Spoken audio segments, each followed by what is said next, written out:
entender por que o mundo econômico, o mercado financeiro, essa entidade sem rosto, sem CPF. Não adianta chiar, gente, é dinheiro do Brasil. Quando a Petrobras cai, é dinheiro nosso, de todos nós. Se você não é acionista, não tem problema. O fato dela ser uma empresa pública, uma estatal, significa que todos nós botamos um dinheiro lá. Então, quando um valor despenca, não adianta brigar com os fatos. Quando o Bolsonaro sinalizou uma intervenção na Petrobras e a Bolsa despencou, já coloco o Nakagawa aqui, a Bolsa despencou por várias vezes, com Bolsonaro dizendo, não, vou admitir, vou baixar o preço, não sei o que, nananá, e você ia lá, a Petrobras perde não sei quantos. Qual foi o maior valor? 200 e tantos milhões, bilhões, eu vou olhar aqui depois, chegou uma queda bruta no valor de mercado da Petrobras depois de uma fala polêmica do Bolsonaro. Foi explorado lá, não adianta, é dinheiro nosso que está indo embora. Pois esta entidade sem rosto, sem face, que você uma hora apoia, outra hora você odeia, esta está em pânico com a Luísio Mercadante, e o Fernando Nakagawa vai explicar para vocês um pouco como é que ele pensa e por que está todo mundo meio assim, né, nervoso. Naka. Olha, Dani, acho que a gente, para falar de Mercadante, a gente primeiro precisa entender como ele chegou ao Partido dos Trabalhadores. É um dos nomes fundadores do PT e sempre foi um dos principais nomes ligados ao debate econômico no Partido dos Trabalhadores. E sempre teve um posicionamento considerado mais de uma esquerda tradicional, muito da linha do pensamento ali dos anos 80, e é isso que afasta um pouco o mercado financeiro, o mundo da economia, das ideias de Mercadante. Acham que talvez seja uma ideia um pouco datada e que precisaria ali de uma atualização.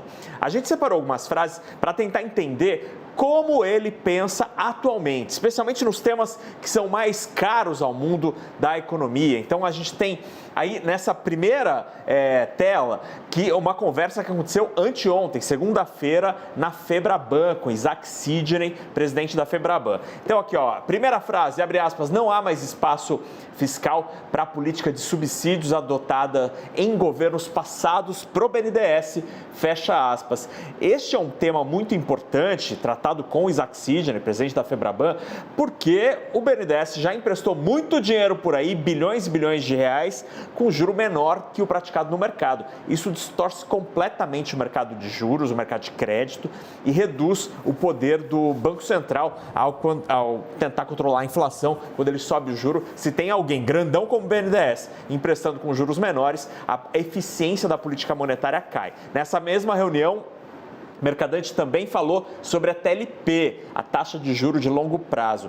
Aspas para Mercadante, o BNDES não tem competência para promover alterações na taxa de longo prazo, que decorre de lei aprovada no Congresso. Qualquer discussão será precedida de uma discussão técnica aprofundada. Talvez caiba uma discussão sobre alguma flexibilidade nos financiamentos de longo prazo, fecha aspas. Então, indicando aí, pelo menos nessas duas frases, que primeiro, não tem espaço para juro subsidiado, segundo, ele não fechou a porta para uma discussão sobre a TLP, sobre o juro de longo prazo. A gente continua em maio, ele deu uma entrevista para Reuters, e aí nessa ocasião o Mercadante falou sobre o papel do Estado e da iniciativa privada no financiamento da economia, abre aspas. Se o Estado, através do BNDES, dá a garantia para o financiamento, você traz o financiamento privado e multiplica a capacidade de investimento, fecha aspas. Nesta semana, segunda-feira, na reunião com a Febraban, outra frase, não haverá financiamentos do BNDES para o exterior nos moldes anteriores. Essa primeira frase, ela é importante porque fala do papel do BNDES, que pode ser um indutor de crédito ou um ofertador, quem oferece garantias para o investimento privado. E a segunda frase é muito importante porque o BNDES, durante toda a campanha eleitoral, durante todos os últimos anos, foi muito criticado por ter financiado, por exemplo, o metrô em Caracas, na Venezuela, ou o porto lá em Cuba. Isso é um grande tema da direita brasileira e Mercadante diz que não vai ter financiamento desse tipo. Para a gente terminar, o novo presidente do BNDES também falou recentemente sobre o que ele pensa do papel das grandes e das pequenas empresas. Foi na mesma entrevista à Reuters em maio. Então, para as grandes empresas, o BNDES precisa ser um banco garantidor, a exemplo do que está acontecendo com o BID, o Banco Interamericano de Desenvolvimento, e outros bancos multilaterais. Nessa mesma entrevista, ele falou sobre os pequenininhos também. As micro e pequenas empresas empresas representam 29% do Brasil, do PIB do Brasil. Na Itália, são 70%. Na Alemanha, 65%. Ou seja, temos um longo caminho a percorrer. Isso significa criar consórcios de MPS, as micro e pequenas empresas, abrir espaço para que elas possam participar, por exemplo, de processos licitatórios na modalidade de consórcio, fecha aspas. Então, essas frases, Dani, acho que dão um entendimento, uma dica de como está pensando Mercadante hoje, em 2022. Primeiro, diz que não tem espaço para juros subsidiado, mas, ao mesmo tempo, diz que poderia ter uma discussão sobre alguma flexibilização de juros de longo prazo. Depois fala sobre o papel do Estado, diz que não vai financiar obras no exterior, como foi no passado, e atribui papéis diferentes para as grandes e para as pequenas empresas. É interessante observar. Essas frases mais recentes, eu confesso que algumas delas eu não tinha visto na imprensa, Dani, e são mais atualizadas do que as críticas dão a entender. Entendi, tem um espaço aí, né, que talvez mais do que a mídia, as casas, né, de corretagem e os investidores não tenham se atentado ao importante trabalho do Nakagawa. E aí, para vocês dizerem, né, que a gente, não, mas agora a CNN fala do mercado e... A CNN fez uma reportagem, né, que desde a eleição do Lula, as estatais, no plural, perderam mais de 100 bilhões em valor de mercado.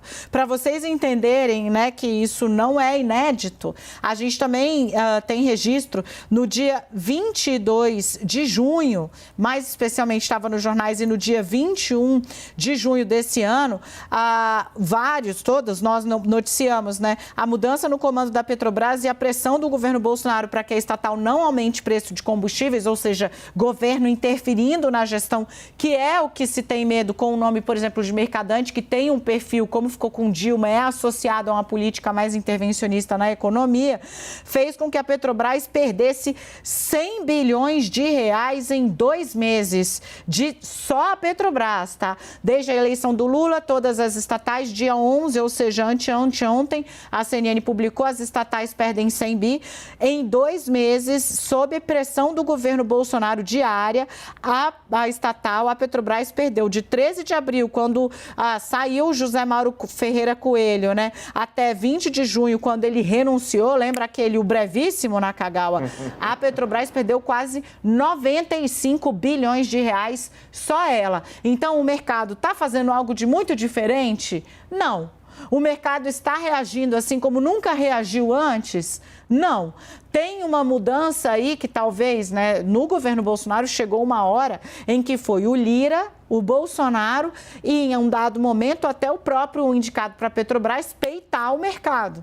O Lira falava, a Petrobras não pode só pensar em dividendo, não pode só pensar em ação, a Petrobras tem que pensar no povo também, para segurar o preço do gás, o preço da gasolina e o preço do diesel. Vem uma demanda reprimida logo mais? Certamente. Mas, de todo modo, o mercado é assim, né? E essas medidas e as notícias também não são inéditas, Naka. O mercado reage aos fatos e às possibilidades de mudança de cenário. Então, e bota um preço naquilo, porque ninguém quer perder. O dinheiro não aguenta desaforo. Então, o mercado, se acha que vai piorar, a ação cai. É simples assim. E se acha que vai melhorar, a ação sobe. Teve dia desde o segundo turno, que o mercado foi muito bem, obrigado. Tem dia, como a gente viu nos últimos dias, a coisa foi muito mal. Agora, uma notícia surpreendente, Dani, se você quer, neste momento, a Bolsa está subindo.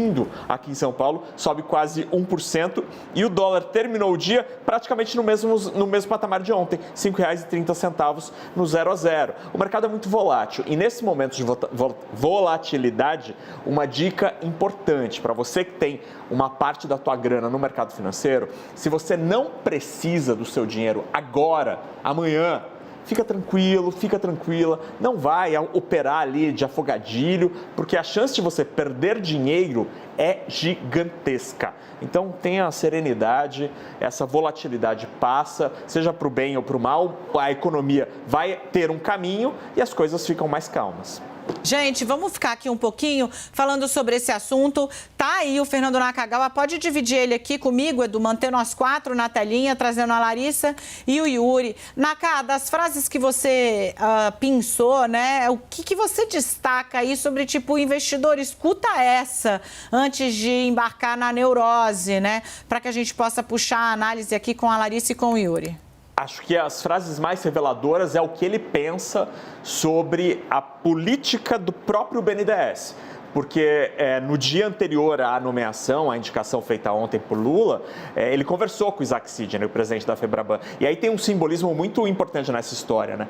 Porque antes de Fernando Haddad também ser confirmado para o Ministério da Fazenda, ele foi exatamente a mesma Febraban para conversar com os banqueiros. E um dia antes, na segunda-feira, Mercadante esteve na Febraban, conversou com o presidente da entidade. E nesta reunião, disse, segundo o relato da própria Febraban, que não há espaço para a política de subsídios nos juros adotada em governos passados. Para mim, esta é a frase mais importante porque é a preocupação mais latente hoje no mercado financeiro, que o BNDES volte a emprestar caminhão de dinheiro com juros subsidiados. E aí, Yuri, eu jogo para você com a frase, né, do Michel Temer, naquela carta que sela o divórcio dele político, né, de Dilma Rousseff, que é scripta manent, né, verba volant, ou seja, o que está escrito, o que está feito, o fato, ele permanece, né? A palavra voa.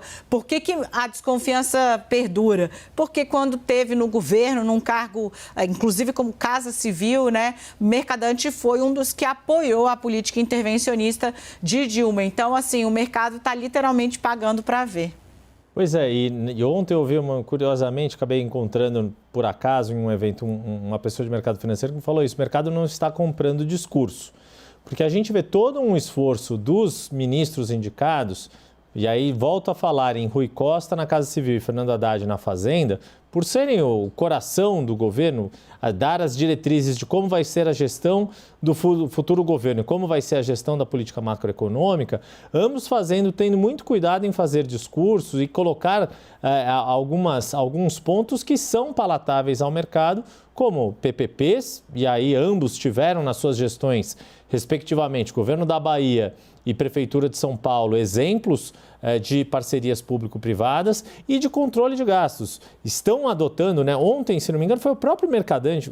Muitas dessas frases que o Naka trouxe do Mercadante são um discurso que parece diferente do Mercadante que atuou durante o governo Dilma. Sim, definitivamente, muito diferentes. Ontem mesmo, eu até brinquei aqui no nosso grupo, poxa, tá um discurso tucano, porque o próprio Mercadante chegou uma hora de falar, olha, ter um gasto mais eficiente. É um discurso que é diferente na boca de petistas históricos. Não é usual que gestores do PT, pessoas de governos do PT em cargos importantes de relevância, adotem esse discurso de maior rigor com as contas públicas. A imagem que ficou do PT pós-governo Dilma Rousseff era justamente o oposto. Mas, enquanto não começar o governo e isso começar a ser executado, e aí vale lembrar também como as próprias declarações do presidente eleito Lula acabam estressando o mercado, todo esse esforço retórico não está funcionando. Só a partir de janeiro, de fato, é que se vai ter noção de quanto é essa retórica que Rui Costa, que Fernando Haddad, e como a gente viu no fim das contas, o próprio Aloysio Mercadante passaram a adotar, o quanto ela vai ser aplicada na prática, e aí sim pode-se ver se isso vai fazer preço ou não, se agora muita gente está aproveitando esse momento para se valer do passado, da scripta manent, do que foi o governo do PT. É o que o mercado diz, Yuri, que não dá para segurar preço aqui, ó, no gogó. Não dá. Precisa de fatos, precisa de medidas. Gente...